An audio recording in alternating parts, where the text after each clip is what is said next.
Hello everyone and welcome to three vertical dots. आज की इस वीडियो में हम अपना जो प्रोग्राम फ्लो का चैप्टर है उसकी थर्ड और फाइनल पार्ट की तरफ आएंगे। आज हम आइट्रेशंस की बात करेंगे।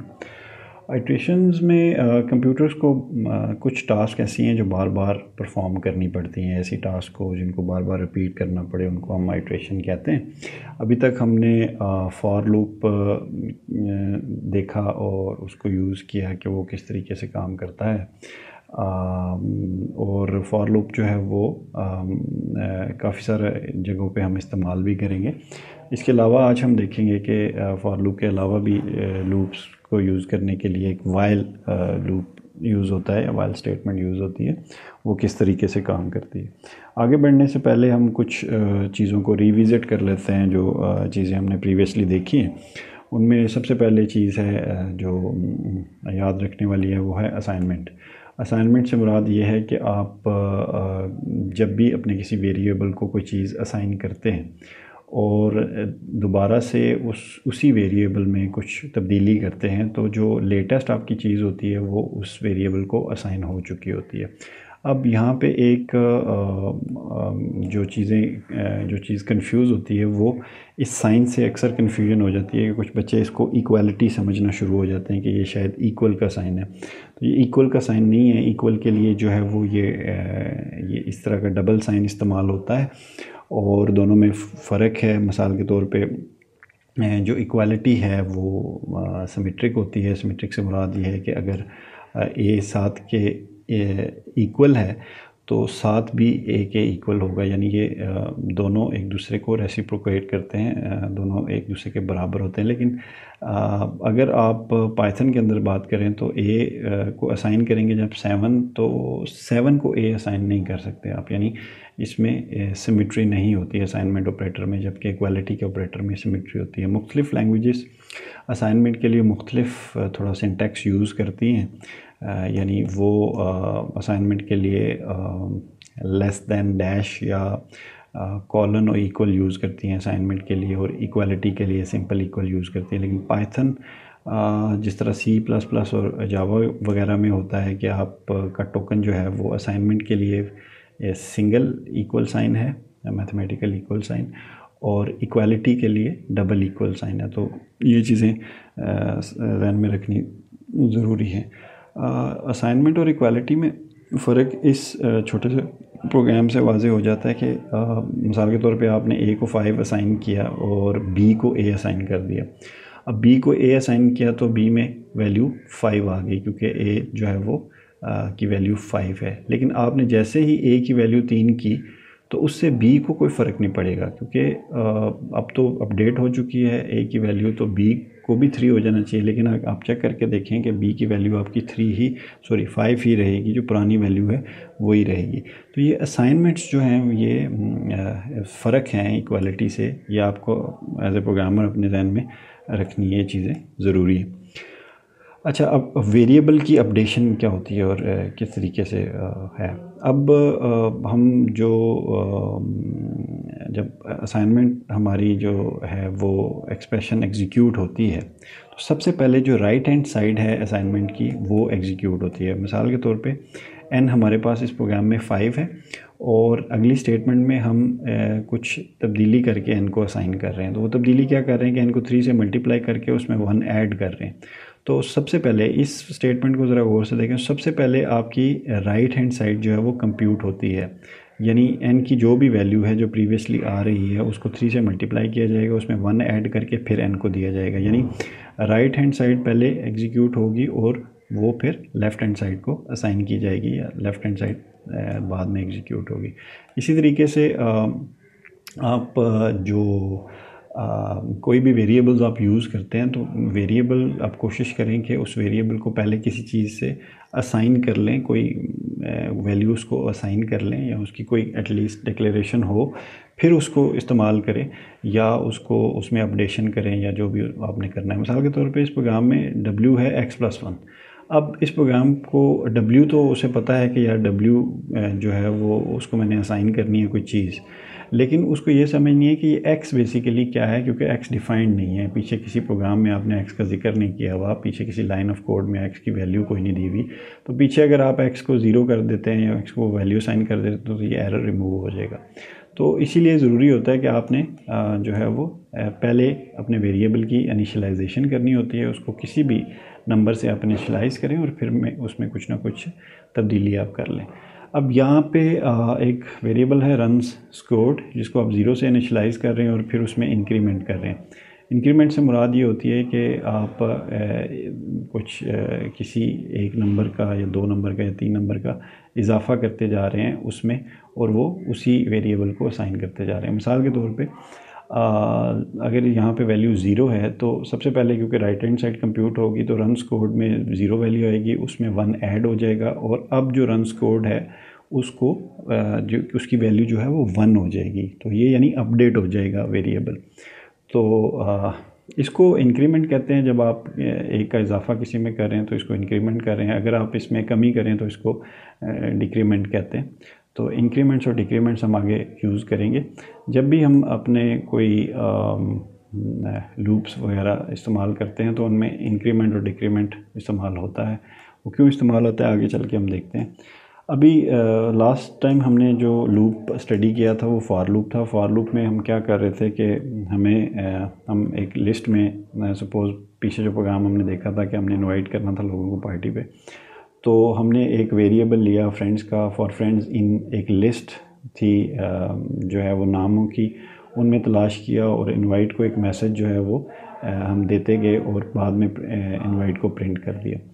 अब ये बेसिकली क्या है कि हम लिस्ट में 1 बाय 1 इस वेरिएबल के अंदर लिस्ट के जो एलिमेंट्स हैं 1 बाय 1 सारे एलिमेंट्स इसमें दिए जाते हैं और ख़ुद ब खुद उसका इंक्रीमेंट होता जाता है। और जब आखिरी वैल्यू मिल जाती है फ्रेंड को, उसके बाद ये लूप जो है वो टर्मिनेट हो जाता है और ब्रेक हो जाता है और उसके लूप के बाद वाली स्टेटमेंट्स फिर एग्जीक्यूट करती हैं। अब इसको लिस्ट में से जो है वो आप जब आइटम वाइज गुजारते हैं, इस प्रोसेस को ट्रैवर्सिंग कहते हैं या ट्रैवर्सिंग द लिस्ट या ट्रैवर्सल कहते हैं कि हम लिस्ट को ट्रैवर्स कर रहे हैं, उसके 1 बाय 1 आइटम्स को देख रहे हैं। आगे एक प्रोग्राम है, इसमें आप देखेंगे कि हम किस तरीके से जो है वो इसको यूज़ करते हैं। हम सपोज़ हमारे पास एक नंबर्स नाम की लिस्ट है जिसमें 5, 6, 32, 21 और 9 उसके एलिमेंट्स हैं। हमने एक वेरिएबल लिया टोटल का या रनिंग टोटल का, जिसको 0 इनिशियलाइज़ कर दिया 0 से। अब हम लूप चलाते हैं इस लिस्ट के ऊपर फॉर नंबर इन नंबर्स। अब नंबर्स क्या है? नंबर एक लिस्ट है जिसमें हमने ट्रैवर्सिंग करनी है उस लिस्ट को। फॉर ने बारी बारी उसके एलिमेंट्स को देखना है और ये नंबर जो है ये वेरिएबल है जो कि जिसमें बारी बारी ये लिस्ट के सारे नंबर्स 1 बाय 1 आते जाएंगे। पहले 5 आएगा, फिर 6 आएगा, फिर 32 आएगा, फिर 21 आएगा और फिर 9 आएगा।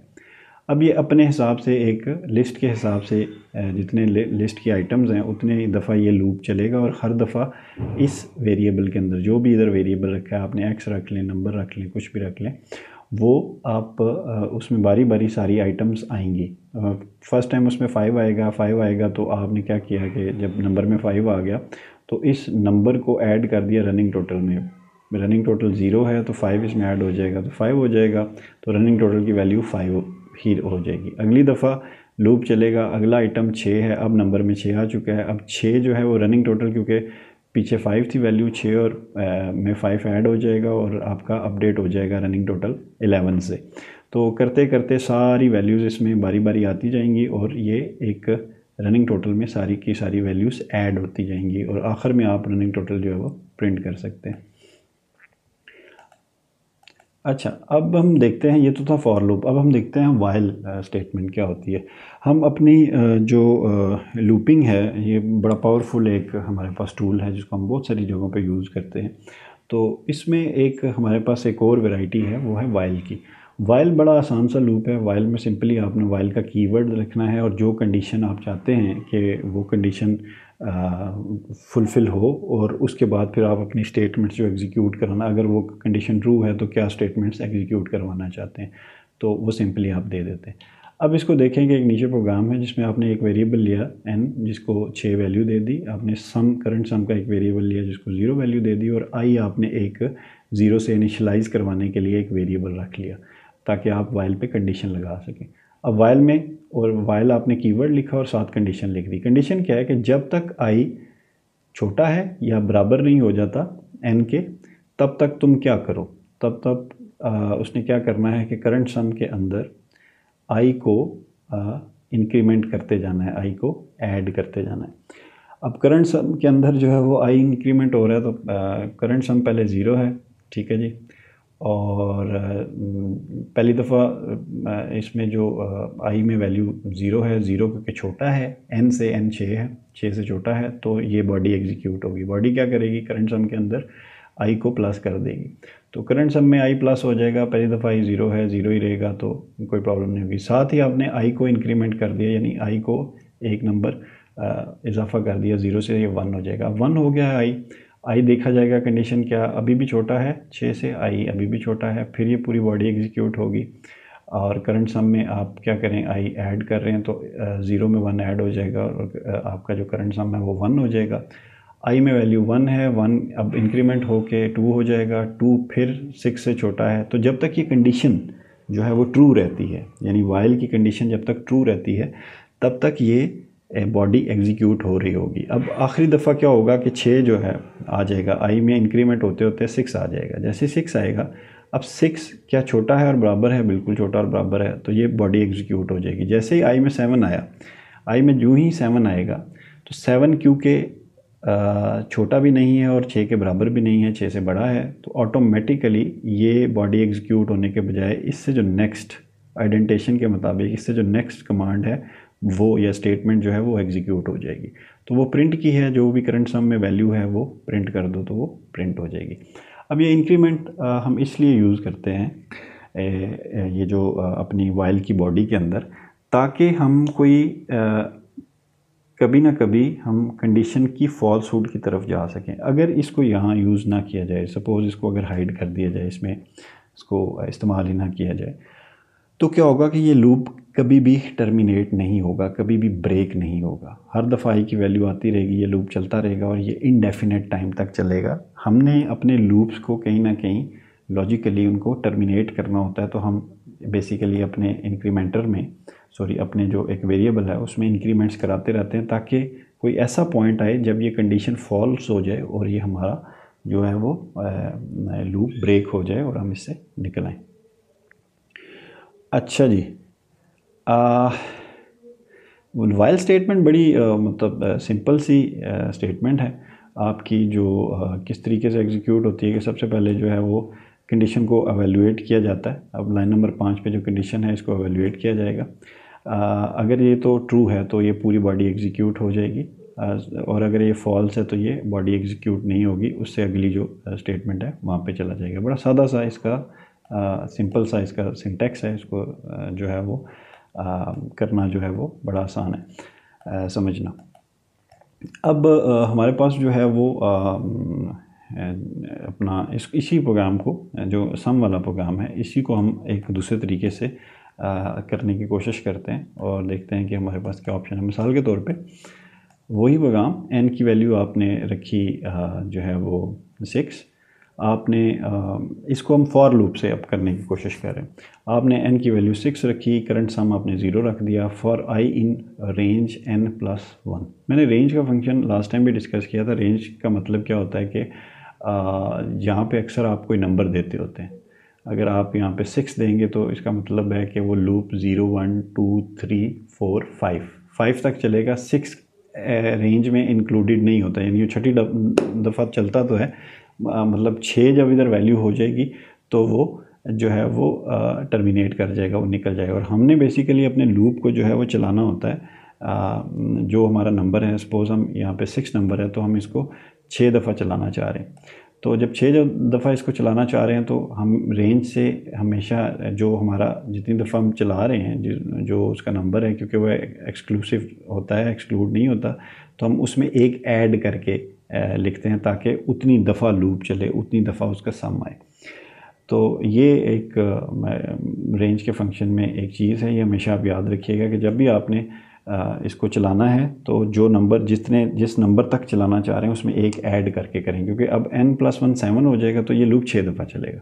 ठीक है, तो आपको इसको 6 दफ़ा चलाना है तो इसको आपने यहाँ पे या 7 लिख दें या जो भी आप नंबर जितनी दफ़ा चलाना चाह रहे हैं उसमें एक ऐड करके लिख दें ताकि ये उतनी दफ़ा चले। तो फॉर लूप के ज़रिए इस तरह से इसी सेम प्रोग्राम को किया जाता है, यानी हम अपनी उस तरतीब के हिसाब से जो है वो फॉर लूप और वाइल लूप इस्तेमाल कर सकते हैं। लेकिन क्यों हम वाइल लूप पढ़ें अगर फॉर लूप हमारे पास अवेलेबल है? तो क्या डिफरेंस है दोनों में?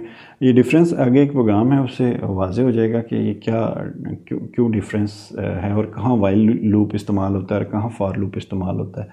तो वो प्रोग्राम जो आगे हम डिस्कस करने जा रहे हैं वो एक बेसिकली मैथमेटिकल प्रॉब्लम है जिसको कोलैट सीक्वेंस कहते हैं। एक सीक्वेंस है, इसके मुताबिक ये मैथमेटिकल एक प्रॉब्लम है जिसने काफ़ी अरसे तक मैथमेटिशियंस को जो है वो उसमें परेशानी में डाले रखा। अब वो सीक्वेंस ये कहता है कि सीक्वेंस तो ये जनरेट होता है, जो प्रॉब्लम है वो प्रॉब्लम ये कहता है कि आप कोई भी नंबर ले लें। सपोज़ आपके पास कोई भी नंबर है, तो अगर वो नंबर इवन है तो आप उसको 2 से डिवाइड कर दें, और अगर वो नंबर ऑड है तो आप उस नंबर को जो है वो 3 से मल्टीप्लाई करके उसमें एक ऐड करके वो नंबर असाइन कर दे। यानी आपने 2 काम करने हैं। आपके पास कोई भी नंबर है, उस नंबर को आपने जो है वो सबसे पहले तो वो देखना है, ये इस प्रॉब्लम की मैं बात कर रहा हूँ, सबसे पहले देखना है कि क्या वो नंबर इवन है या ऑड है। अगर तो वो नंबर इवन है तो आप सिंपली उसको 2 से डिवाइड कर देंगे, यानी उसका हाफ़ कर देंगे। ठीक है, अगर वो नंबर ऑड है तो उसका हाफ़ करने के बजाय उसको 3 टाइम्स यानी उसको 3 गुना बढ़ा के उसमें एक ऐड कर देंगे, और इस तरीके से आपका प्रोग्राम आगे चलता जाएगा। अब ये प्रॉब्लम जो है ये कोलैट सीक्वेंस जो है ये इस प्रोग्राम के ज़रिए आप बेहतर अंडरस्टैंड कर सकते हैं। अब मिसाल के तौर पे हमारे पास एक नंबर है 10 27 371।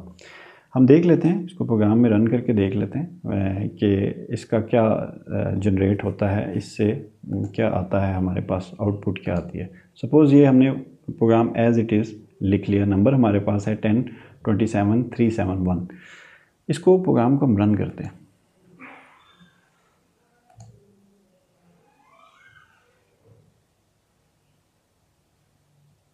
प्रोग्राम को रन करने से पहले इसमें थोड़ी सी एक दो इस प्रोग्राम को देख लेते हैं कि इसमें हो क्या रहा है। सबसे पहले आपके पास नंबर है जो आपके पास n में आपने स्टोर कर लिया।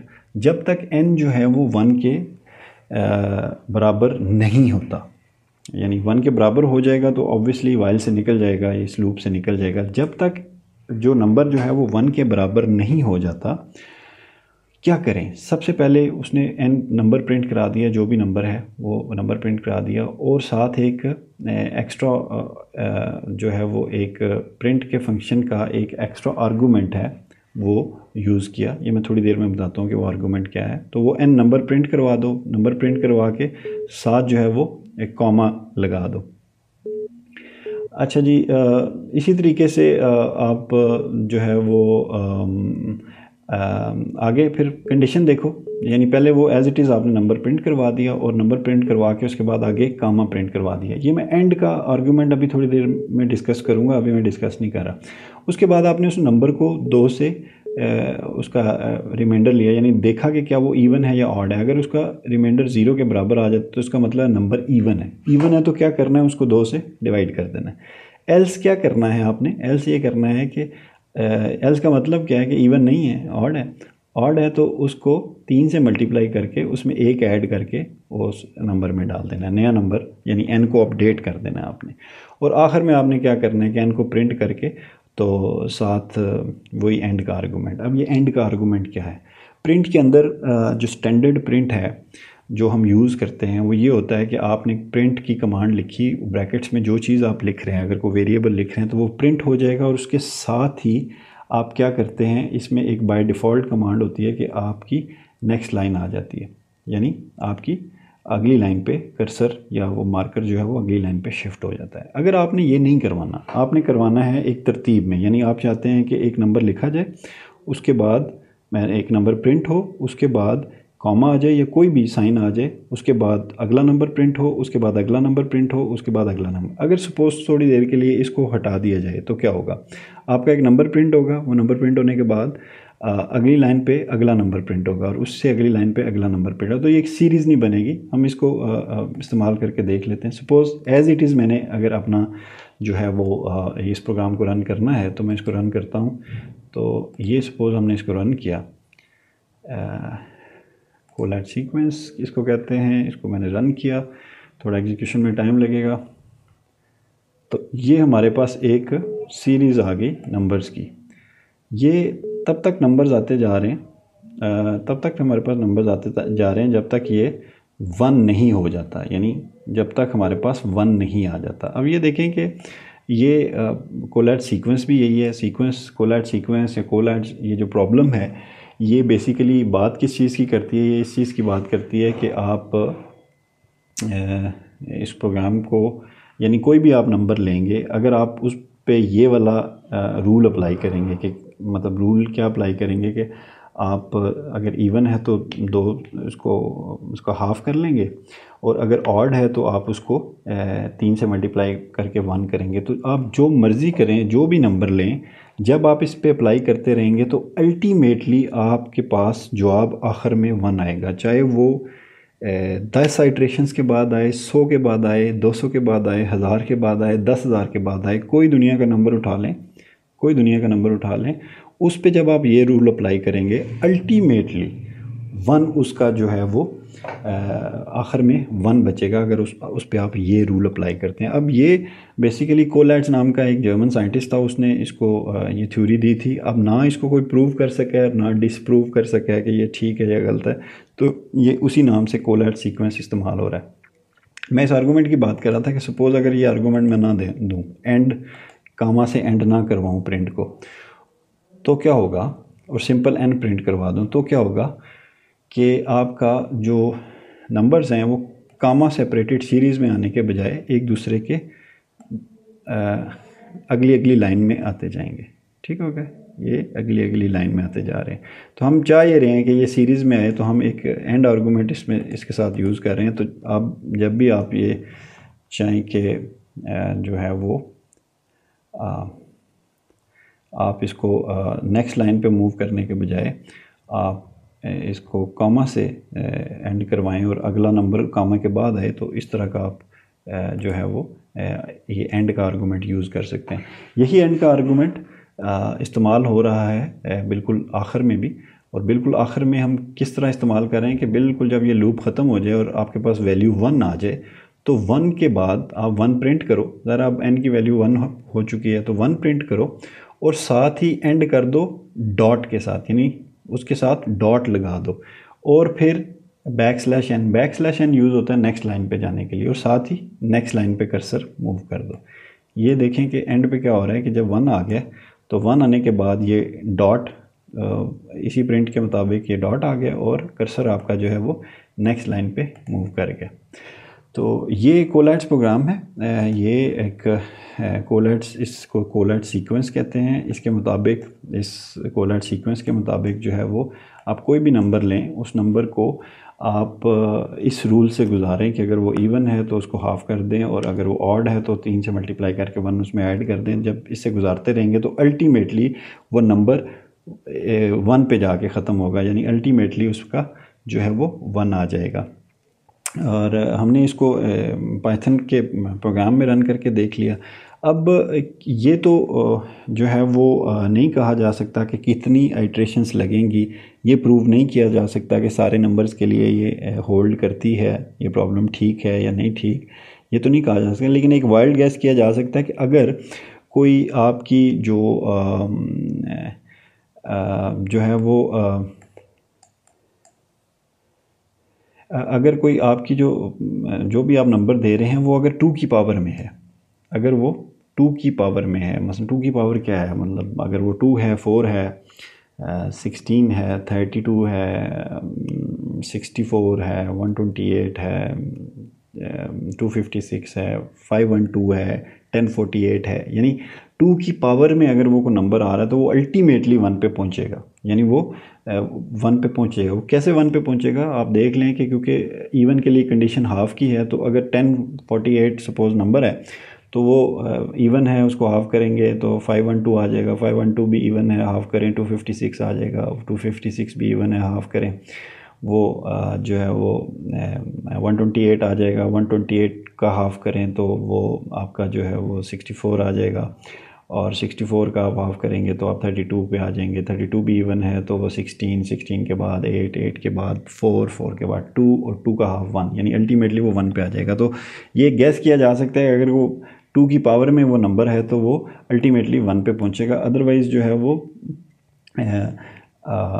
ये बताना मुश्किल है कि वो 1 पे पहुंचेगा या नहीं पहुंचेगा।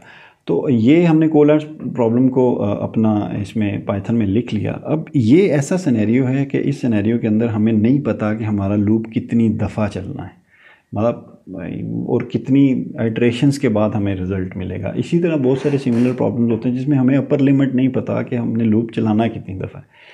ऐसे सिनेरियोज़ के अंदर, ऐसे मामलात के अंदर जब इस तरह के प्रॉब्लम्स हमारे पास आ जाते हैं तो हमें जो है वो वाइल लूप इस्तेमाल करना पड़ता है। फॉर लूप का हम इस्तेमाल नहीं कर सकते क्योंकि हमें पता नहीं कि अपर लिमिट कितनी है और अल्टीमेटली वो जो है वो क्या कहाँ जाके जो है वो हमारा वो मतलूबा नंबर आएगा, यानी कहाँ जाके आप हमारा नंबर रिड्यूस होते होते 1 पे पहुँच जाएगा।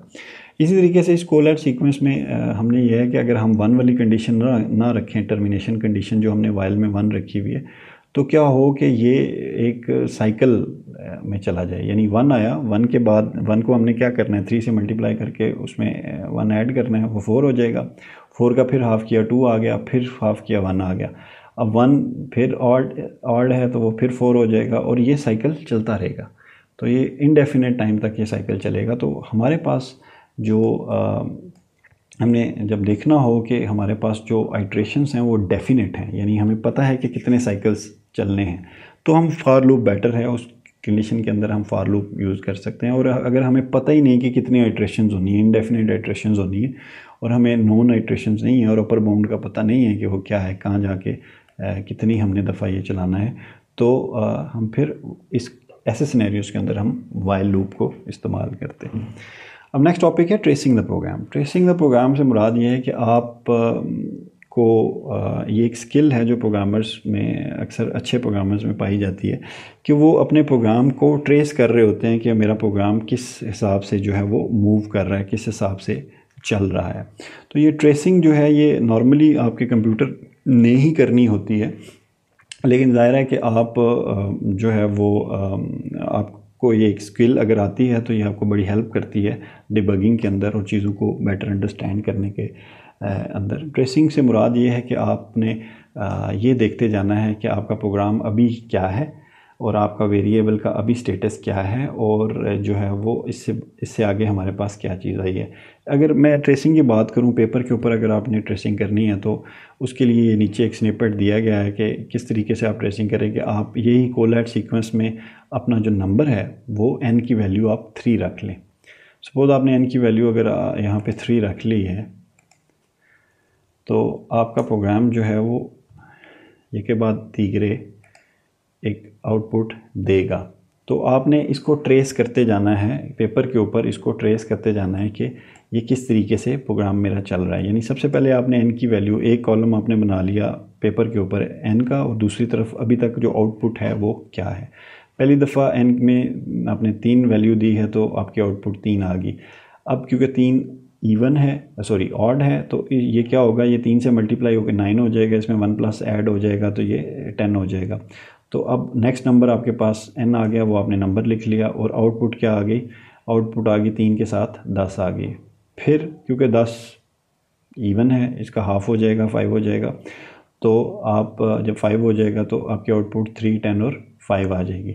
अब 5 क्योंकि आपका ऑड है, इसको 3 से मल्टीप्लाई करेंगे 15 और 1 ऐड कर देंगे 16, तो अगला नंबर 16 होगा और वो आउटपुट में शामिल हो जाएगा। इसी तरीके से ये आपका प्रोग्राम आहिस्ता आहिस्ता एक साइड पे नंबर्स और एक साइड पे आपके जो आउटपुट है उसमें इजाफा होता जा रहा है और वो आती जा रही है। अब ये है बेसिकली ट्रेसिंग जो नॉर्मली आपका कंप्यूटर जो है वो करता है और आपको करने की ज़रूरत नहीं होती, लेकिन ये एक अच्छी स्किल है। अगर आप इसको इस तरीके से चीज़ों को ऑब्ज़र्व करें तो ये एक अच्छी स्किल है जो आप इस्तेमाल कर सकते हैं। अच्छा जी, अब एक प्रोग्राम है डिजिट्स की काउंटिंग। डिजिट्स को काउंट करने से मुराद ये है कि ये एक छोटा सा प्रोग्राम है जो आपको काउंटर से इंट्रोड्यूस कराएगा कि काउंटर होता क्या है। और सपोज़ आपके पास एन एक नंबर है 3029, इसको देखते साथ ही आपको अंदाज़ा हो जाएगा कि यार ये जो डिजिट्स हैं बेसिकली ये कितने हैं, ये 4 डिजिट्स हैं और इसमें काउंट करने की क्या ज़रूरत है कि ये हैं ही 4। तो इसको जो है वो प्रोग्राम के ज़रिए अगर आप देख लें तो एन आपने एक नंबर दिया, काउंट को आपने 0 से इनिशलाइज़ कराया और वाइल की कंडीशन लगाई कि वाइल नॉट इक्वल टू 0, जब तक ये 0 नहीं हो जाता, एन जो है वो जब तक 0 नहीं हो जाता तब तक तुमने ये काम करना है। काम क्या करना है, काउंट के अंदर एक काउंट प्लस कर देना है, यानी काउंटर में इंक्रीमेंट करते जाना है और एन को डिवाइड कर देना है 10 के साथ। जब आप एन को फर्स्ट टाइम जो है वो चलिए किस तरह से एग्जीक्यूट होता है देखते हैं। सबसे पहले आपका वाइल चला, वाइल में देखा कि एन जो है वो नंबर जो है वो अभी 0 नहीं हुआ, 0 के बराबर नहीं है, तो वो 0 के बराबर नहीं है तो क्या होगा, काउंट में एक ऐड हो जाएगा, यानी काउंट में एक इंक्रीमेंट आ जाएगा, यानी 1 आ जाएगा। तो आपके काउंट के अंदर 1 आ चुका है। अब आपने जो नंबर था उसको 10 से डिवाइड किया तो ऑटोमेटिकली जवाब आएगा 302.9। अब आपको पता है ये वाली डिवीजन सिर्फ 302 को रखेगी, 9 को डिस्कार्ड कर देगी, तो आपके पास नेक्स्ट जो एन में वैल्यू है वो 302 आ चुकी है। 3022 अगेन देखा जाएगा कि 0 के बराबर है, वो 0 के बराबर नहीं है अभी। दोबारा से ये लूप चलेगा, काउंटर में 1 प्लस ऐड हो जाएगा, यानी अब ये 10th डिजिट से हम 100 डिजिट पे जा रहे हैं अगर मैं टेक्निकली बात करूं। तो आपके काउंट में वैल्यू 2 आ जाएगी, फिर इसको डिवाइड किया जाएगा 10 से। जब 10 से डिवाइड करेंगे तो आपके पास 30 वैल्यू रह जाएगी, यानी 30.2 है लेकिन 2 डिस्कार्ड हो जाएगा, 30 रह जाएगी। 30 फिर 0 के बराबर नहीं है तो आपका काउंटर ऐड हो जाएगा, यानी तीसरा नंबर आ जाएगा। अब आपके पास वैल्यू 3 रह जाएगी, 3 फिर इसके बराबर नहीं है और काउंटर ऐड हो जाएगा, आपके पास 4 वैल्यू आ जाएगी। एन को जब 10 से 3 को जब 10 से डिवाइड करेंगे तो वैल्यू 0 आ जाएगी। जब 0 आ जाएगी तो लूप ब्रेक हो जाएगा और काउंट आपको आउटपुट दे देगा कि कितने काउंटिंग है। इसी तरीके से किसी नंबर के अंदर अगर आपने ये देखना है कि कोई भी नंबर है तो उसके अंदर आपने ये देखना है कि सिर्फ वो वैल्यूज़ काउंट हों जिनमें आपके पास ज़ीरोज़ और 5s हैं। तो उसके अंदर इसी स्टेटमेंट के अंदर, वाइल की स्टेटमेंट के अंदर आप क्या कर सकते हैं कि आप इसको इस तरीके से कंडीशन को मॉडिफाई कर सकते हैं कि while n is greater than 0, जब तक n जो है वो 0 से बड़ा है तो करते रहो। क्या करते रहो, डिजिट को 10 से डिवाइड करो, अगर डिजिट जो है वो 0 के बराबर है, ठीक है, अगर डिजिट जो है वो 0 के बराबर है तो, या वो डिजिट जो है वो 5 के बराबर है तो काउंट कर लो, अदरवाइज़ काउंट ना करो। तो इसमें सिंपली आपके पास कितनी दफ़ा 5 और कितनी दफ़ा 0 आ रहे हैं इस नंबर के अंदर, वो वाला काउंट आ जाएगा। अब हम चलते हैं आगे पाइथन की हेल्प और मेटा नोटेशंस की तरफ। पाइथन क्योंकि वेल डॉक्यूमेंटेड लैंग्वेज है और ये ओपन सोर्स लैंग्वेज है, इसमें बहुत सारा काम हो रहा है और इसकी हर जो इतनी लाइब्रेरीज़ हैं, जितने फंक्शंस हैं, उनकी डॉक्यूमेंटेशन अवेलेबल है। वो आप पाइथन की वेबसाइट पे जाके इसको खोल के आप चेक कर सकते हैं। अब उसमें जो एक चीज़ है, जो मेटा नोटेशंस हैं, उससे मुराद क्या है कि अगर आप इसको खोलें, पाइथन की हेल्प को खोलते हैं और वहाँ पे किसी भी फंक्शन या किसी भी क्लास या किसी भी चीज़ के मतलब आप जाके कोई इन्फॉर्मेशन लेना चाहते हैं तो आपको पहले उन नोटेशंस को समझना ज़रूरी है। सबसे पहले ये देखें कि आप रेंज का एक फ़ंक्शन है जो हमने काफ़ी यूज़ किया है। रेंज के फंक्शन के अंदर स्टॉप कंडीशन, यानी जो टॉप मोस्ट जो नंबर है वो आपने देना है कि कितनी दफ़ा ये कितने पे जाके ये स्टॉप हो जाए। अगर रेंज के बाद हम 6 देते हैं तो जैसे ही 6 आएगा तो ये लूप जो है वो स्टॉप हो जाएगा। रेंज का फंक्शन हम लूप्स में अक्सर इस्तेमाल करते हैं। इसी तरह इसकी जो वैरायटी है उसमें यह है कि आप इसके अंदर स्टार्ट भी दे सकते हैं, यानी रेंज कहाँ से स्टार्ट करनी है और कहाँ पे स्टॉप करनी है, ये ऑप्शनल आर्गूमेंट है जो आप दे सकते हैं। इसी तरीके से स्टेप का आर्गूमेंट भी है। बाय डिफ़ॉल्ट ये एक एक नंबर के बाद रेंज इंक्रीज़ होती है, यानी पहली दफ़ा 1 आएगा, फिर 2 आएगा, फिर 3 आएगा। अगर आप स्टेप दे देते हैं, स्टेप कोई भी दे सकते हैं आप, अगर 2 स्टेप दे देते हैं तो पहली दफ़ा 1 आता है, तो अगली दफ़ा 2 नहीं आएगा बल्कि 2 स्टेप आगे जाके 3 आएगा, और उससे अगली दफ़ा 2 स्टेप आगे जाके 5 आएगा। तो ये स्टेप का एक ऑप्शनल आर्गूमेंट है। तो ये जो स्क्वायर ब्रैकेट्स होती हैं ये बेसिकली ऑप्शनल आर्गूमेंट्स के लिए होती हैं। ये अगर आप हेल्प को बार बार ज़रा पढ़ेंगे, देखेंगे, आपको फंक्शंस की हेल्प लेनी होगी, तो ये चीज़ जाननी ज़रूरी है कि ये जो है ये आपकी बेसिकली ऑप्शनल आर्गूमेंट्स के लिए होता है। अब मिसाल के तौर पे ये डिफरेंट एग्जांपल्स इसी तरीके से दी जाती हैं। रेंज की काफ़ी सारी एग्जांपल्स हैं, उनको किस तरह से यूज़ किया जाता है ये एग्जांपल्स के ज़रिए दिया है। सपोज़ आपके पास एक लिस्ट है और उसकी रेंज आप चेक करना चाह रहे हैं, रेंज वो 10 तक है। तो रेंज 10 का फंक्शन क्या करेगा, एक लिस्ट जनरेट करेगा, क्योंकि आपने इसको सिर्फ स्टॉप कंडीशन दी हुई है, यानी 10 पे ये ख़त्म हो जाएगा। तो इसका मतलब ये है कि वो जो लिस्ट बनेगी वो 0 से स्टार्ट होगी, 0 1 2 3 4 5 6 7 8 9 10 इंक्लूड नहीं होगा। ठीक हो गया जी। अब आप इसकी जो दूसरी वैरायटी है जिसमें आप 2 आर्गूमेंट दे रहे हैं, स्टार्ट और स्टॉप दोनों दे रहे हैं। जब आप 2 देंगे तो पहला स्टार्ट होगा और दूसरा स्टॉप होगा। तो क्या होगा, इसका मतलब ये है कि एक लिस्ट जनरेट करो 1 से लेके 11 तक, ज़रा 11 इंक्लूडेड नहीं होगा। तो जब 1 से लेके 11 तक लिस्ट जनरेट करने का आप कह रहे हैं रेंज फंक्शन को, तो वो क्या करेगा, 1 से स्टार्ट करेगा, 2 3 4 5 6 7 8 9 10, यानी आपने स्टार्ट दे दिया और एंड दे दिया। अच्छा, अगर आप 3 आर्गूमेंट यूज़ करें जो तो इसका मतलब यह है कि पहला आपका स्टार्ट का आर्गूमेंट है, दूसरा आपका स्टॉप का आर्गूमेंट है, और तीसरा आपका जो है वो इसको स्टेप्स का आर्गूमेंट है। तो इसके अब ये वाले फंक्शन जो लाइन है, इससे मुराद ये है कि आप एक लिस्ट जनरेट करो जो 0 से स्टार्ट हो, 30 तक जाए, लेकिन 5 के स्टेप्स के साथ जाए। यानी पहली दफ़ा 0 है तो अगली दफ़ा अगला स्टेप 5 पे आएगा, यानी उसमें 5 ऐड हो जाएगा। तो ये लिस्ट जनरेट होगी 0 5 10 15 20 और 25। तो ये बेसिकली डिफरेंट आपकी एग्जांपल्स हैं। अगर आप हेल्प पे जाके कोई भी चीज़ देखेंगे तो आपको जो है वो इसमें काफ़ी जो है वो हेल्प मिल सकती है। हेल्प के अंदर आप कोई भी किसी भी फंक्शन को लेके कंफ्यूज्ड हैं तो उसको जाके आप हेल्प में सर्च आउट कर सकते हैं। तो इनको बेसिकली मेटा नोटेशंस कहते हैं, ये जो ब्रैकेट मैंने बात की है जो ऑप्शनल है। इसी तरीके से अगर आप ये स्टेटमेंट देखें फॉर वेरिएबल इन लिस्ट, इसमें कुछ चीज़ें बोल्ड हैं और कुछ चीज़ें इटैलिक में हैं। जो चीज़ें बोल्ड होती हैं वो बेसिकली कीवर्ड्स होते हैं पाइथन के, और जो इटैलिक होती हैं वो बेसिकली वेरिएबल्स होते हैं, वो जिनको आप चेंज कर सकते हैं, जिनके नाम बदले जा सकते हैं। कीवर्ड्स को एज इट इज़ लिखना होता है। इसी तरीके से आपकी ये अक्सर नोटेशन आपको देखने में मिलेगी 3 डॉट्स की,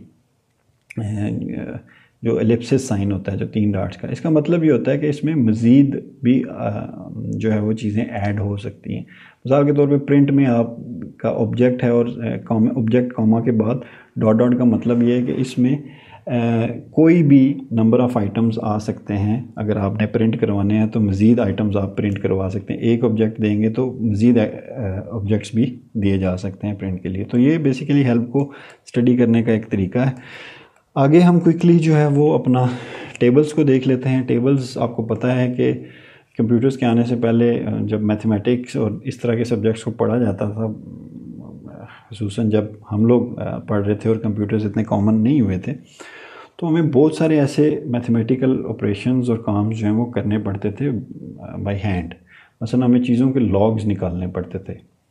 साइंस, किसी का साइन वैल्यू क्या है, किसी की कोसाइन वैल्यू क्या है, किसी की टेंजेंट वैल्यू क्या है। तो वो मैथ की बुक के एंड पे अक्सर टेबल बने होते थे जिसपे एक वैल्यू और फिर उसका लॉग वैल्यू दी जाती थी। ये पूरा एक टेबल होता था। इसी तरीके से एक वैल्यू और उसकी साइन वैल्यू क्या होगी, वो एक पूरा टेबल होता था। बहुत सारे टेबल से हमारा वास्ता पड़ता था। फिर क्या हुआ कि कंप्यूटर्स आ गए तो लोगों ने सोचा कि जनाब अब जो है वो हमें ये सारे काम कंप्यूटर्स के ज़रिए हो जाएंगे, हमें टेबल्स की ज़रूरत नहीं पड़ेगी। तो आस्ता आस्ता कंप्यूटर्स ने इन टेबल्स की वो ख़त्म कर दी। और फिर आपको पता है कैलकुलेटर ने तो बिल्कुल ही काम आसान कर दिया। अब आपको पूरा टेबल रखने की ज़रूरत नहीं है। आपको जो वैल्यू है उसको आप कैलकुलेटर में डालें, उसका लॉग चाहिए लॉग मिल जाएगा, साइन चाहिए साइन मिल जाएगा, कोसाइन चाहिए कोसाइन मिल जाएगा।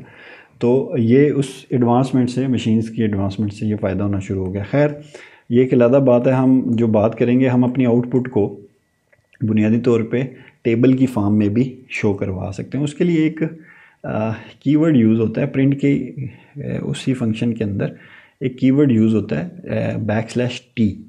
इसको टैब करैक्टर कहते हैं। ये बेसिकली क्या करता है कि आप देखें 3 चीज़ें प्रिंट करवा रहे हैं, मसलन x प्रिंट करवाना है और x का स्क्वायर आपने प्रिंट करवाना है, तो उसके दरमियान आप बेसिकली ये टैब का जो है वो कीवर्ड यूज़ करके बीच में टैब डाल रहे हैं। सिंपली ये काम है और कुछ भी नहीं हो रहा। मतलब आपने सबसे पहले एक वेरिएबल x लिया जिसमें रेंज 13 यानी 12 0 से लेके 12 तक नंबर्स आएंगे। वो 0 से 12 जब नंबर आएंगे तो आप प्रिंट करवा रहे हो, पहली दफ़ा 0 है तो टैब दे के फिर 0 का आप 2 की पावर 0 कर रहे हो, ठीक है जी। फिर आप क्या कर रहे हो कि अगली दफ़ा 1 आएगा तो x में 1 है, फिर पूरा टैब दे के तो 2 की पावर आप 1 कर रहे हो, फिर 2 की पावर 2, इस तरह। तो इस प्रोग्राम को जब आप चलाएंगे तो आपके पास आउटपुट जो है वो बेसिकली इस फॉर्म में आएगी। ये यानी एक टैब आ जाएगा तो एक ये टेबुलर फॉर्म है या टेबल की फॉर्म में आपके पास जो है वो एक आउटपुट आ जाएगी। तो ये प्रिंट के अंदर ही एक कीवर्ड यूज़ करके आप इस तरह की जो है वो आउटपुट ले सकते हैं। इसी तरीके से अगर 2 डायमेंशनल आपने बनाना है तो आप क्या करें कि उसी प्रोग्राम के अंदर या सर्टनली डिफरेंट प्रोग्राम के अंदर आपने क्या किया, आप रेंज जनरेट कर रहे हो नंबर्स आई के लिए 1 से 6 तक, और आप 2 से मल्टीप्लाई करके उस नंबर को तो आप अपनी आउटपुट दे रहे हो, यानी 2 4 6 8 10 आपकी आउटपुट आएगी। तो आप क्या कर रहे हो बेसिकली कि आप वो प्रिंट करवा रहे हो और एंड के साथ आप आर्गूमेंट 3 स्पेसिस का दे रहे हो। तो क्या होगा कि अब आपके पास जो है वो ये जो प्रिंट है ये क्या करेगा कि एक वैल्यू को प्रिंट कर देगा और फिर अगली वैल्यू को 3 स्पेसिस देने के बाद प्रिंट करेगा, फिर उससे अगली वैल्यू को फिर 3 स्पेसिस, फिर 3 स्पेसिस और ये और एंड। और ये जो लास्ट वाला प्रिंट है ये कुछ भी नहीं कर रहा है, कुछ प्रिंट नहीं करवा रहा है। ये बेसिकली क्या कर रहा है कि ये नॉर्मली कर्सर को अगली लाइन पे मूव कर रहा है कि जैसे ही ये लूप टर्मिनेट हो जाएगा तो अगला प्रिंट क्या कर रहा है कि उस कर्सर को यहाँ से रखने के बजाय, आगे कंटिन्यू कराने के बजाय अगली लाइन पर ला रहा है। तो ये हमने अभी कुछ 2D टेबल जनरेट कर लिया है। नेक्स्ट जो स्टेप है इसको इनकैप्सुलेट और जनरलाइज करने का है, वो हम इंशाल्लाह अगले जो हमारा चैप्टर होगा उसमें हम देखेंगे, फंक्शंस का जो चैप्टर होगा। अब हम बात कर लेते हैं ब्रेक की स्टेटमेंट। वाइल के कंपोनेंट्स की बात कर रहे हैं तो वाइल लूप के अंदर एक स्टेटमेंट होती है ब्रेक की स्टेटमेंट। ब्रेक की स्टेटमेंट, ब्रेक का सिंपल एक कीवर्ड है जो क्या करता है कि जब भी जिस पॉइंट पे भी आपने चीज़ों को ब्रेक करना हो, लूप से बाहर निकलना हो, अगर कोई कंडीशन आप चला रहे हैं उस कंडीशन से पहले ही आपने अगर कुछ ब्रेक करना है, कोई ऐसी आपकी ज़रूरत है कि आप लूप से बाहर निकलना चाहते हैं तो ब्रेक का कीवर्ड यूज़ करते हैं। फॉर एग्ज़ाम्पल ये हमारे पास एक लिस्ट है 12 16 17 24 29 की। हम इसमें देख रहे हैं कि जो नंबर है क्या वो इवन है या वो ऑड है। अगर वो नंबर इवन है तो वो ब्रेक कर जाए, यानी हम चाहते ये हैं कि वो एक लिस्ट को तलाश करे, जैसे ही उसको ऑड नंबर मिले वो उसको वहाँ से लूप से निकल जाए, और लूप से निकलने के बाद वो क्या करे, वो जो है वो डन प्रिंट कर दे। तो होगा क्या कि पहली दफ़ा 12 आएगा, 12 क्योंकि ऑड नहीं है, इसका मतलब ये है कि उसको वो ब्रेक नहीं करेगा बल्कि वो इस इफ़ से बाहर आके प्रिंट कर देगा उसको, तो 12 प्रिंट हो जाएगा। फिर वो अगली दफ़ा उसमें अगले आइटम पे जाएगा जो कि 16 है, 16 भी ऑड नहीं है, वो ब्रेक नहीं करेगा, वो अगली लाइन एग्जीक्यूट करेगा जो कि प्रिंट की है, वो 16 को प्रिंट कर देगा। जैसे ही वो 17 पे पहुंचा, अब 17 क्या है, 17 बेसिकली आपका ऑड है, तो ये कंडीशन मेट होगी, इफ़ कंडीशन मेट होगी, यानी ऑड नंबर आपके पास आ गया। ऑड जैसे ही आ जाएगा तो वो क्या करेगा, वो इस ब्रेक में जाएगा और ब्रेक कर देगा। ब्रेक का मतलब ये है कि वो अब ये जो बॉडी है इस फॉर लूप की बॉडी से बाहर निकल जाएगा। तो जैसे ही वो इस फॉर लूप की बॉडी से बाहर निकलेगा तो अगली जो स्टेटमेंट है वो कमांड जो है वो प्रिंट की है कि प्रिंट डन करो, तो वो डन प्रिंट कर देगा। तो ये बेसिकली ब्रेक की स्टेटमेंट हम अपनी प्रॉब्लम के लिहाज से इस्तेमाल कर सकते हैं, लूप से ब्रेक करने के लिए है जो हमारे पास कंडीशन है वो। अब बेसिकली लूप के जो हैं, हमारे लूप के 3 डिफरेंट टाइप के बिहेवियर होते हैं। एक को कहते हैं प्री टेस्ट लूप, दूसरे को कहते हैं मिडिल टेस्ट लूप और तीसरे को कहते हैं पोस्ट टेस्ट लूप। अब ये तीनों क्या चीज़ें हैं, ये कुछ भी नहीं है, ये बेसिकली अरेंजमेंट है डिफरेंट। हो ये रहा है कि आप नॉर्मली जो वाइल यूज़ कर रहे हैं उसमें सबसे पहले आप कंडीशन चेक करते हैं और फिर स्टेटमेंट को एग्जीक्यूट करते हैं, ये है प्री टेस्ट लूप। आगे चल के हम देखेंगे कुछ प्रोग्राम्स में हम कुछ स्टेटमेंट्स प्रिंट करवाने के बाद दरमियान में जाके अपनी कंडीशन टेस्ट कर रहे होंगे और फिर उससे कंडीशन के मुताबिक काम कर रहे होंगे, उसको कहेंगे मिडिल टेस्ट, जिसमें आप दरमियान में जाके जो है वो कंडीशन टेस्ट कर रहे हैं।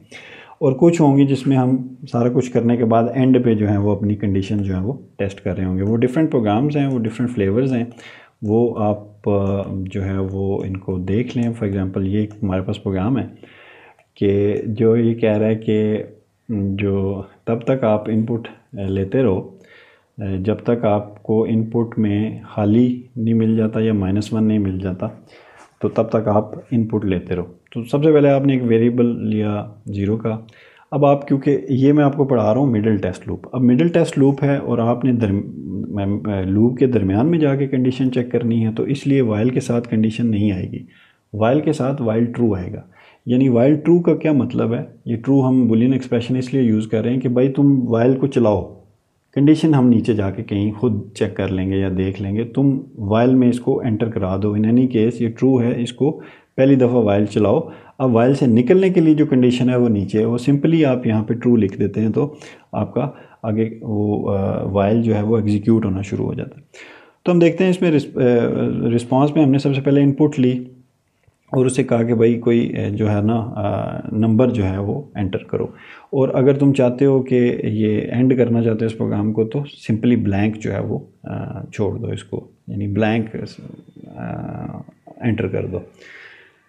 हमने देखा रिस्पांस क्या है। अगर तो रिस्पांस आगे हमने कंडीशन अब हमारी जो है वो मिडल में आ रही है, ये देखिए यहाँ पे कंडीशन आ रही है। अगर तो रिस्पांस जो है वो खाली है यानी या -1 है, तो ब्रेक कर दो। ब्रेक कर दो का क्या मतलब है कि इस लूप से बाहर निकल जाओ।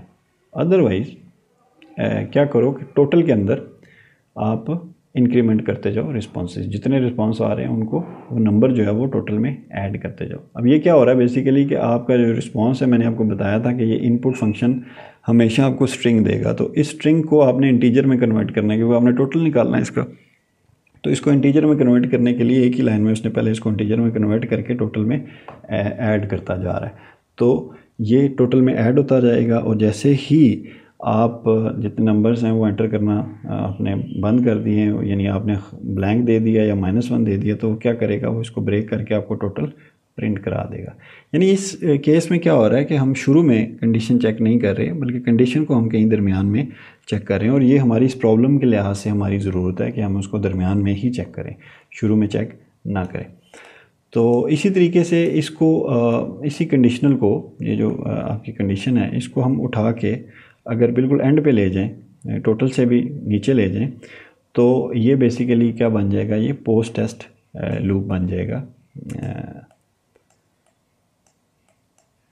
अच्छा जी, अब पोस्ट टेस्ट लूप की मिसाल भी है और नीचे वो देख लेते हैं। While true play the game once, आप एक दफ़ा गेम प्ले करते हो और आप बेसिकली ये मैसेज देना चाह रहे हो कि अगर कोई बंदा जो है वो पहली दफ़ा वो गेम खेले, एंड पे जब वो गेम उसकी ख़त्म हो जाए, वो मतलब स्टेज पार ना कर सके, तो एंड पे आप पूछे यार आप रीट्राई करना चाहते हो, दोबारा खेलना चाहते हो या नहीं खेलना चाहते हो। ऐसे केस में ज़ाहिर है आपको कंडीशन बाद में लानी पड़ेगी, शुरू में नहीं है, पहली दफ़ा आप उसको गेम प्ले करने देंगे। अब ये फंक्शन सिंपली क्या है कि वो गेम प्ले करेगा, फिर आप उससे रिस्पॉन्स ले रहे हो कि दोबारा प्ले करना है या नहीं। जैसे उसकी गेम ख़त्म होगी, आपने उससे पूछा कि प्ले अगेन यस और नो, अगर वो यस करता है तो ब्रेक कर दो, यानी उसको दोबारा से उस में ले जाओ, प्ले गेम के अंदर ले जाओ और उसको साथ गुड बाय कर दो कि वो दोबारा प्ले नहीं करना। तो ये बेसिकली क्या है, ये पोस्ट कंडीशन की एक एग्जांपल है जिसमें बिल्कुल एंड पे आप अपनी कंडीशन जो है वो ले रहे हैं उससे। तो ये प्रॉब्लम्स के मुताबिक आपकी जो रिक्वायरमेंट है उसके मुताबिक आप इसको जो है वो कर सकते हैं। प्री कंडीशन मतलब प्री टेस्ट कर सकते हैं, मिडिल टेस्ट कर सकते हैं या पोस्ट टेस्ट कर सकते हैं, जो भी आपकी है। अब ये एक आपको एक अच्छी एग्जांपल है, नंबर गैस की एक गेम है, ये को आप एग्जीक्यूट करें। इसमें सारा कुछ सेल्फ एविडेंट है, कोई चीज़ ऐसी जो है नहीं है जो आपको परेशानी में डाले। इसको हम एग्जीक्यूट करके देख लेते हैं ताकि जो है वो हमें बेहतर आइडिया हो जाए। लाइन बाय लाइन भी इसको जो है वो हम देख लेंगे। सबसे पहले हम सॉरी मैंने प्रोग्राम गलत रन कर दिया है। यस नंबर, यस ये जी, ये गेम है जो आपको कह रही है कि 1000 और 1 के दरमियान कोई नंबर आपने गैस करना है। ये बेसिकली आपसे गैसेस लेगी, वो गैसेस जो हैं वो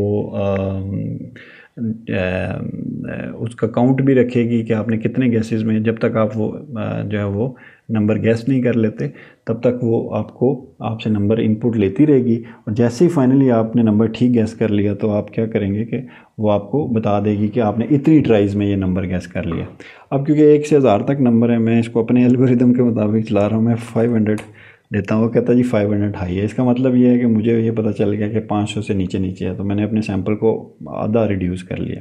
आप अपने तरीके से खेलें, मैं इस तरीके से खेलता हूँ। अच्छा, वाह, मैंने 400 लिखा, मैं उसको मज़ीद अपनी उसको करना चाह रहा था सर्च को नीचे, लेकिन वो नंबर ठीक गैस हो गया। वो कहता है 400 नंबर था जो मैंने जनरेट किया था। अब हो क्या रहा है इस प्रोग्राम के अंदर, इसको देख लेते हैं। सबसे पहले आपने एक रैंडम फंक्शन जो है वो रैंडम मॉड्यूल आपने बेसिकली इंपोर्ट करना है। इंपोर्ट क्या करते हैं, आप मॉड्यूल्स को इंपोर्ट कर सकते हैं। वो मॉड्यूल्स कुछ ख़ास फंक्शंस परफॉर्म करने के लिए आप इंपोर्ट करते हैं। ये जो रैंडम का मॉड्यूल है ये बेसिकली आपको एक रैंडम नंबर जनरेट करके दे सकता है। आप उसको अपर लिमिट और लोअर लिमिट दे दें तो वो आपको कोई भी एक नंबर रैंडमली जनरेट करके देगा और आपको भी पता नहीं होगा कि उसने क्या नंबर जनरेट किया। तो मॉड्यूल्स हम आगे चल के डिटेल में इसको पढ़ेंगे जब मॉड्यूल्स का चैप्टर आएगा, लेकिन अगर आप अभी जाके उस चैप्टर में देखना चाहते हैं तो आप देख सकते हैं।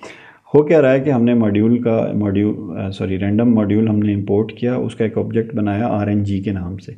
RNG में हमने रैंडम जो है वो रैंडम फंक्शन जो है वो इसको दे दिया। अब RNG ऑब्जेक्ट से हमने रैंड रेंज के नाम से एक जो है वो फर्दर एक फंक्शन हमने निकाला है और वो हमने असाइन कर दिया नंबर को। अब रेंज का ऑब्जेक्ट जो है वो एक रैंडम नंबर जनरेट करेगा और रैंड रेंज क्या है कि वो इस रेंज के दरमियान में वो नंबर होगा, यानी वो 1000 से ऊपर नहीं होगा, 1 से छोटा नहीं होगा, और वो नंबर उसमें डाल देगा। अब गैस को हमने शुरू में 0 कर दिया, मतलब गैस की वैल्यू हमने 0 कर दी। मैसेज की हमने बेसिकली एक स्ट्रिंग नाम का वेरिएबल है जिसको खाली स्ट्रिंग दे दिया है, क्योंकि इसको हम इंक्रीमेंट हर दफ़ा करेंगे मैसेज को। अच्छा जी, हो क्या रहा है कि वाइल ट्रू, जब तक ट्रू है चलते रहो, यानी ये वाइल चलाते रहो। हम सबसे पहले कर रहे हैं कि हम इनपुट ले रहे हैं कि भाई आप एक नंबर गैस करें 1 से 1000 के दरमियान। वो जो नंबर हमें मिलना है वो नंबर हमने ज़ाहिर है वो हमारे पास जो इनपुट के ज़रिए चीज़ें आती है वो स्ट्रिंग आती है, तो उसको हमने किसमें इंटीजर में कन्वर्ट करके गैस को दे दिया। और साथ ही गैसेस के नाम से, इसको वैसे अटैम्प्ट होना चाहिए था कि कितनी अटैम्प्ट्स हैं, लेकिन चलें उसने गैसेस रखा हुआ है। साथ ही पहला अगर गैस हो गया तो हमने काउंटर चला दिया अटैम्प्ट्स का कि ये इतनी अटैम्प्ट्स हो रही हैं। ठीक है जी। अगर गैस बड़ा है नंबर से तो डिस्प्ले कर दो, क्या कर दो कि इट इज़ टू हाई, और अगर छोटा है तो डिस्प्ले कर दो इट इज़ टू लो। तो उस हिसाब से प्रोग्राम को चलाते रहो और जब ये बराबर हो जाए तो ब्रेक कर दो। अब हो क्या रहा है, नंबर, ये मैथमेटिकल एक लॉ है ट्राइकोटमी का कि कोई से दो नंबर या पहला बड़ा होगा या दूसरा बड़ा होगा या दोनों बराबर होंगे। तो ये उसी लॉ को बेसिकली जो है वो किया जा रहा है। अब इसमें बेसिकली दो चीज़ें जो हैं वो काबिल ज़िक्र हैं, नई हैं, जो आपके लिए आपको लगेगा कि ये क्या काम हो रहा है। पहली है कि इसमें इंटरेस्टिंगली प्रिंट की कहीं कमांड नहीं दी गई, जबकि चीज़ें प्रिंट भी हो रही हैं। आपको पता है चीज़ें प्रिंट हो रही हैं, लेकिन प्रिंट की कमांड के ज़रिए प्रिंट नहीं हो रही। इस प्रोग्राम को अगर आप ख़ुद से डेवलप करना चाहें इस गेम को, तो आप प्रिंट कमांड के ज़रिए भी डेवलप कर सकते हैं। बल्कि मैं कहूँगा कि आप इसको रीराइट करें, अपनी तरह से रीराइट करें जिस तरह आपको ईजी लगे आसान फॉर्म में। वो क्या कर रहा है बुनियादी तौर पे कि इनपुट के मैसेज के साथ ही कुछ डिस्प्ले करा रहा है। यानी जब आप इनपुट किसी से ले रहे होते हो तो साथ आप कुछ प्रिंट भी करवा लेते हो, तो वो उसके ज़रिए प्रिंट करवा रहे हैं एक चीज़। साथ उसने मैसेज की एक स्ट्रिंग रखी हुई है जो फ़िलहाल खाली है, जो शुरू में खाली है।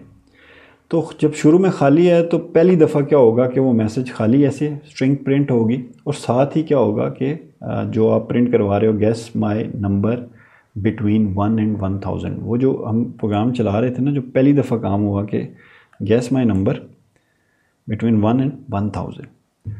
अब हो क्या रहा है कि जो भी आपको इनपुट मिल रही है, जो भी उसने नंबर आपने किया है, वो क्या है कि वो जो भी नंबर है वो उसको स्ट्रिंग बना के, जो भी गैस है जो भी उसने दिया है उसको स्ट्रिंग बना के मैसेज में स्टोर कर रहा है, और साथ अगर वो बड़ा है तो वो इट इज़ टू हाई, यानी वो इस देखें इस इफ़ के अंदर वो 3-4 काम कर रहा है। अगर आपका गैस बड़ा है, जो आपने गैस किया है वो उस नंबर से बड़ा है जो नंबर उसने जनरेट किया हुआ, तो 2-3 काम हो रहे हैं। पहला काम ये हो रहा है कि ये इफ़ एग्जीक्यूट होगा। सबसे पहले ये हो रहा है कि जो भी गैस था, जो भी नंबर था, ज़रा वो नंबर आपने इंटीजर में कन्वर्ट करके इधर डाला हुआ है, उसको दोबारा वो स्ट्रिंग में कन्वर्ट कर रहा है कि यार ये एक स्ट्रिंग बना दो। यानी जो नंबर है, सपोज़ 500 मैंने पहली दफ़ा दिया था, तो उसने इस 500 को स्ट्रिंग बना दिया और इसको कनकैटिनेट कर दिया किसके साथ, इज़ टू हाई, यानी इज़ टू हाई, ये बहुत हाई है। और ये एक पूरी की पूरी एक स्ट्रिंग बन गई है जो मैसेज में स्टोर हो रही है। अब ये मैसेज हर दफ़ा जब आप गैस करवा रहे हो उससे, या जब हर दफ़ा वो इस लूप में क्योंकि बार बार जा रहा है, और जब बड़ा है तो दोबारा फिर इस कंडीशन के मुताबिक यहाँ पे आ जाता है। तो अब क्या है, इस मैसेज में क्या पड़ा हुआ है, इस मैसेज में मैंने 500 दिया था, इस मैसेज में जो मैसेज एक स्ट्रिंग है उसमें लिखा हुआ है 500, ठीक है, इज़ टू हाई, और उसके बाद फिर आ रहा है कि gas my number between 1 and 100, यानी अगली लाइन के बाद। यानी ये बड़ा इंटरेस्टिंग वे है चीज़ों को प्रिंट करवाने का, यानी इसको आप इस तरीके से यूज़ कर रहे हैं। फॉर एग्जांपल थोड़ी देर के लिए आप इस इनपुट को देखें जो लास्ट में आपने दी है, ये क्या कर रही है, ये इनपुट की कमांड है, ये प्रिंट की कमांड नहीं है, ये इनपुट की कमांड है। और साथ कह रही है कि 2 लाइनें यानी 2 एंटर्स डाल के लिखो great you got it in, और जो भी आपके एक काउंटर है जिसमें आपके वो गैसेस पड़े हुए हैं उसको स्ट्रिंग बना के इसके साथ ऐड करके इतने गैसेस में तुमने इसको कर लिया, फिर 2 एंटर दे दो, और इनपुट कुछ भी नहीं ले रहा है ये फंक्शन। तो ये एक लीगल फंक्शन है, ये ऐसा नहीं है कि हर इनपुट के लिए के जवाब में। बेसिकली क्या है कि ये नॉर्मली प्रोग्रामर्स यूज़ करते हैं ये वाला फंक्शन बिल्कुल एंड पे।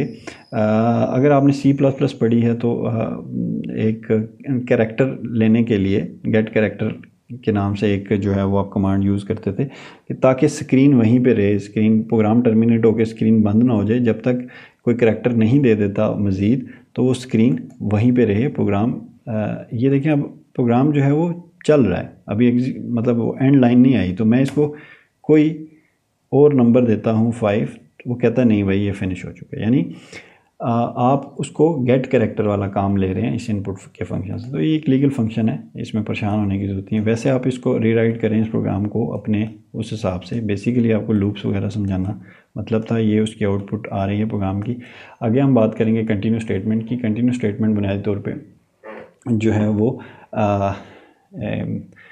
वहाँ पे इस्तेमाल होती है जहाँ पे आप चाह रहे हैं कि कोई एक्शन परफॉर्म ना हो और आपका लूप कंटिन्यू करता रहे, बगैर कोई एक्शन परफॉर्म करे आपका लूप कंटिन्यू करता रहे। मिसाल के तौर पे ये प्रोग्राम देख लें, इसमें वही प्रोग्राम वो इवन ऑड वाला एक लिस्ट है जिसमें आपने देखना है कि इवन अगर नंबर ऑड है तो ऑड है तो वो क्या करे, वो इसको कंटिन्यू करे और आई को प्रिंट कर दे और फिर आखिर में प्रिंट डन कर दे। यानी कंटिन्यू का या की स्टेटमेंट क्या करती है, सिंपली लूप को कंटिन्यू करवाती है, आगे मूव करवा देती है।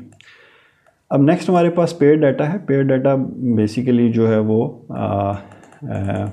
वैसे तो ये लेटर ऑन हम लिस्ट जब पढ़ेंगे तो देखेंगे कि लिस्ट में हम किस किस तरह से काम कर सकते हैं, लेकिन हम अपने डाटा को पेयर करके भी एक लिस्ट में डाल सकते हैं। मिसाल के तौर पे हमारे पास ये एक ईयर बॉर्न है कि किस साल में पैदाइश हुई किसकी, पेरिस हिल्टन। पेरिस हिल्टन आपको पता है एक सेलिब्रिटी है, she is a model and actress as well, और उसकी 7 तारीख़ पैदाइश दी हुई है, यानी 1981 में वो पैदा हुई है। पेरिस हिल्टन एक स्ट्रिंग है और इसको हमने पेयर कर दिया एक इंटीजर के साथ, यानी हम पेयर्स में भी अपना डाटा लिख सकते हैं। तो इसको सेव करा दिया ईयर बॉर्न के अंदर।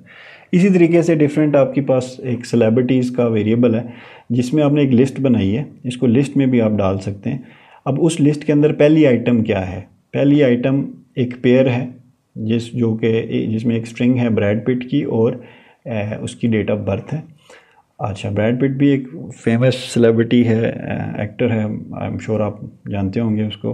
फिर जैक निकलसन है, जैक निकलसन दूसरी आइटम है और उसकी डेट ऑफ बर्थ है। यानी पेयर में आप ये जो ब्रैकेट्स हैं ये बेसिकली ये बता रही हैं कि आप पेयर में पैरेंथेसिस में ये आप डाटा डाल रहे हो। वैसे इनको जब ट्यूपल्स पढ़ेंगे तो हम देखेंगे कि क्या चीज़ें हैं, लेकिन फ़िलहाल आप ये याद रखें कि आपने पेयर में एक पूरी लिस्ट बना दी। अब आपने सपोज़ ये लिस्ट बना दी है, इसको आप प्रिंट कराएं। इसको आप प्रिंट करवाएंगे तो आपके पास इसी तरीके से पूरी लिस्ट जिस तरह से प्रिंट होती है उस तरह से प्रिंट हो जाएगी। और अगर आप इसकी लेंथ देखें तो वो लेंथ इसकी 3 बताएगा। बेसिकली वो उस लिस्ट की लेंथ बता रहा है जिस लिस्ट में 3 आइटम्स हैं, और वो आइटम बेसिकली पेयर्स की फॉर्म में है, सिंगल फॉर्म में नहीं है, पेयर्स की फॉर्म में। इसलिए वो ये कह रहा है कि ये 3 बेसिकली इसकी लेंथ 3 है, यानी इस लिस्ट के अंदर 3 आइटम्स हैं। अब हम एक प्रोग्राम बनाते हैं कि ये जो सेलिब्रिटी वाला हमारा जिसमें सारों की नाम और डेट ऑफ बर्थ लिए हुए हैं, उसमें से वो 1980 से पहले जो पैदा हुए हैं ना उनके नाम वो प्रिंट कर दे। यानी 1980 हमने रखा कि उससे पहले वो प्रिंट। अब इसको फॉर लूप से गुजारना है। जब फॉर लूप से गुजारना है तो नॉर्मली हम क्या करते थे, हम एक वेरिएबल देते थे यहाँ पे। अब क्योंकि हमारा डाटा पेयर की शक्ल में है तो हमें एक वेरिएबल नहीं 2 वेरिएबल देने पड़ेंगे। आप नेम ईयर इन सेलेब्स, अब वो ऑटोमेटिकली उसको पता है कि नेम जो है वो पहला उस पेयर का पहला आइटम है। यानी हमारे पास पेयर में चीज़ें थी ब्रैड पिट 1963, ठीक है जी। अब जैसे ही हमने 2 वेरिएबल दिए, पहला नेम दिया दूसरा ईयर दिया, उसने ऑटोमेटिकली ये एज्यूम कर लिया कि जब नेम है वो पहला आइटम है और ईयर जो है वो दूसरा आइटम है। इस तरीके से हम सेलिब्रिटीज़ की लिस्ट में ट्रैवर्सिंग करवा रहे हैं कि वो नेम ईयर वो इसमें जाए और देखे कि ईयर जो है अगर छोटा है 1980 से तो ईयर में क्या है, उसको पता है कि वो सेकंड वाली वैल्यू मैंने चेक करनी है। कंडीशन आप सेकंड वाली वैल्यू पे लगा रहे हैं, तो अगर ईयर जो है छोटा है 1980 से तो प्रिंट कर दे पहली वाली चीज़, उसी की पहली वाली चीज़ प्रिंट कर दे। तो आपके पास ब्रैड पिट और जैक निकलसन 2 चीज़ें प्रिंट होकर आ जाएंगी। तो ये इंटरेस्टिंग एक चीज़ है, इसने पता नहीं पहले क्यों इसका जिक्र कर दिया, आगे चल के हमने इसको डिटेल में देखना था। इसी तरीके से आप नेस्टेड लूप की बात कर लेते हैं कि नेस्टेड लूप और नेस्टेड डाटा। अगर आपके पास डाटा नेस्टेड है, यानी डाटा के अंदर डाटा है, तो उसको कैसे आप नेस्टेड लूप के ज़रिए देख सकते हैं। मिसाल के तौर पे आपके पास एक लिस्ट है जिसके अंदर जो है वो एक स्ट्रिंग और एक लिस्ट मौजूद है। और पेयर, पहले किसका पेयर बनाया था हमने, स्ट्रिंग डाटा टाइप का और इंटीजर डाटा टाइप का। अब हमारे पास पेयर किसका है, स्ट्रिंग का और लिस्ट का, यानी एक स्ट्रिंग और एक लिस्ट, एक स्ट्रिंग एक लिस्ट, एक स्ट्रिंग एक लिस्ट। ये पूरी एक लिस्ट के अंदर मौजूद है, लिस्ट इन द लिस्ट। तो ये बेसिकली क्या है कि आप स्टूडेंट का नाम है और साथ उसने जो सब्जेक्ट्स जिनमें वो इनरोल हुआ है वो लिखे हुए हैं। यानी जॉन है तो वो कंप्यूटर साइंस और फिज़िक्स में है, वूसी है तो वो मैथ्स कंप्यूटर साइंस और स्टैट्स में है। इसी तरीके से सारा इंफॉर्मेशन सिस्टम, अकाउंटिंग, इकनॉमिक्स और कमर्शियल लॉ में है। तो ये आपके पास एक डाटा आ गया। अब इस डाटा में ट्रावर्सिंग करवानी है, यानी फॉर लूप के ज़रिए हमने चेक करना है कि कौन से ऐसे बच्चे हैं जिन्होंने क्या कोर्स अडॉप्ट किए हैं। इसको प्रिंट करवाना है। सपोज अब सारे स्टूडेंट्स के नाम प्रिंट करवाने हैं और हमने क्या करना है कि अब वो कैसे प्रिंट करवाएंगे, फॉर लूप के ज़रिए। उसी तरीके से ज़ाहिर है आपने बेसिकली 2 आइटम्स हैं, पेयर में है डाटा तो 2 वेरिएबल यूज़ करने पड़ेंगे। पहला क्योंकि नाम है तो नेम का वेरिएबल, दूसरे क्योंकि सब्जेक्ट्स हैं तो सब्जेक्ट्स इन स्टूडेंट्स। स्टूडेंट्स क्या है, स्टूडेंट्स वो लिस्ट है जिसके अंदर ये सारी चीज़ें पड़ी हैं। तो स्टूडेंट्स की लिस्ट के अंदर आइटम वाइज 1 बाय 1 चीज़ें लाओ। प्रिंट क्या करो, नेम प्रिंट करो, साथ एक टेक्स लिख दो और लेंथ ऑफ सब्जेक्ट के इतने उसने सब्जेक्ट और फिर कोर्सेज़ लिख दो कि इतने कोर्सेज़ उसने उठाए हैं। तो सिंपली आप जब ये एग्जीक्यूट करेंगे तो पहली दफ़ा जॉन आएगा और takes as it is print होगा और 1 2 उसकी लेंथ है तो वो लेंथ बेसिकली इसकी 2 है, इसकी 3 है। तो लेंथ का फंक्शन आप यहाँ पे यूज़ कर रहे हैं। तो लेंथ ऑफ सब्जेक्ट्स क्या है, वो 2 कोर्सेज़, वूसी टेक्स 3 courses, so on and so forth. तो इस तरीके से पेयर डाटा में आप अपना जो है वो काम कर सकते हैं। इसके अलावा अगर आपने देखना हो कि कितने कोर्स हैं जो कंप्यूटर साइंस का सब्जेक्ट उठा रहे हैं, तो उसको इस तरीके से करेंगे कि वही आप फॉर लूप की हद तक मैं अगर डिस्कस करूं तो पहले नेम और फिर उसके सब्जेक्ट्स स्टूडेंट्स में ये चेक करेंगे।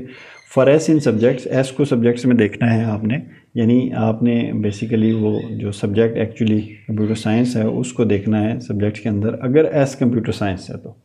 अब क्या है कि आप नेस्टेड फॉर से मुराद ये है कि पहला लूप क्या कर रहा है, पहला लूप उस पूरी जो बड़ी लिस्ट है, स्टूडेंट्स की लिस्ट है, उसको खंगाल रहा है। जब वो उस लिस्ट को खंगाल रहा है तो 1 बाय 1 उसके अंदर आइटम्स आएंगी, यानी पहला स्टूडेंट आएगा और उसके कोर्सेज की लिस्ट आएगी। अब जो दूसरा लूप है वो सब्जेक्ट्स की लिस्ट को खंगाल रहा है। वो ऐसे एक वेरिएबल है जो बारी बारी सारे सब्जेक्ट्स को रीड कर रहा है। तो पहली दफ़ा इसमें जैसे उसको जहाँ पे कंप्यूटर साइंस आएगा वो काउंटर उसमें डाल देगा, यानी काउंटर उसको ऐड अप कर देगा कि ये पहली दफ़ा कंप्यूटर साइंस आ गया। अगली दफ़ा कंप्यूटर साइंस किसी और ने रखा होगा, किसी और स्टूडेंट ने, तो वो उसमें डाल देगा। अब ये नेस्टेड में क्या हो रहा है कि ये क्या कर रहा है, इसका स्कोप ये है कि ये 1 बाय 1 एक एक लिस्ट की आइटम उठा रहा है। जो बाहर वाला लूप है वो क्या कर रहा है, वो सबसे पहले ये पूरा आइटम उठाता है, ये पेयर उठाता है, ठीक है, उसके बाद ये पेयर उठाता है, फिर ये पेयर उठाता है और आगे आगे चलता जाता है।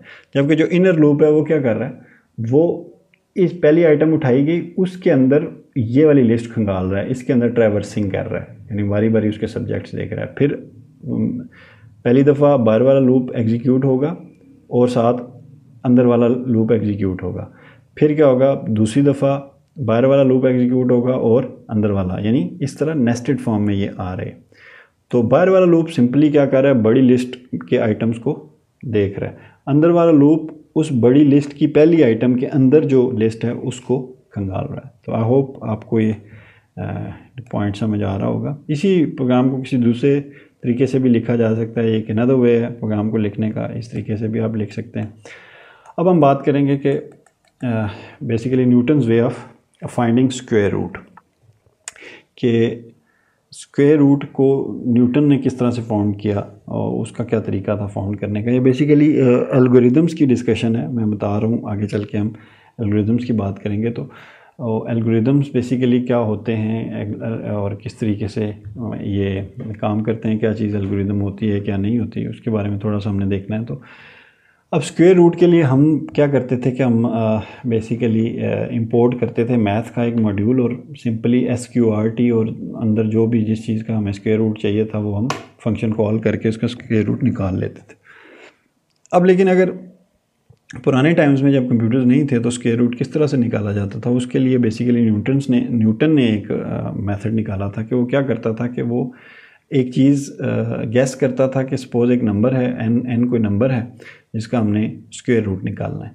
तो वो गैस करता था कि अच्छा ये इसका स्क्वायर रूट ये हो सकता है। वो अप्रॉक्सीमेशन लेता था, उस अप्रॉक्सीमेशन को उस नंबर में जो है वो ऐड करता था, उस नंबर को अप्रॉक्सीमेशन से डिवाइड करके उसी अप्रॉक्सीमेशन में ऐड करता था और सारे को 2 से डिवाइड कर देता था और देखता था कि मेरे पास क्या जवाब आया।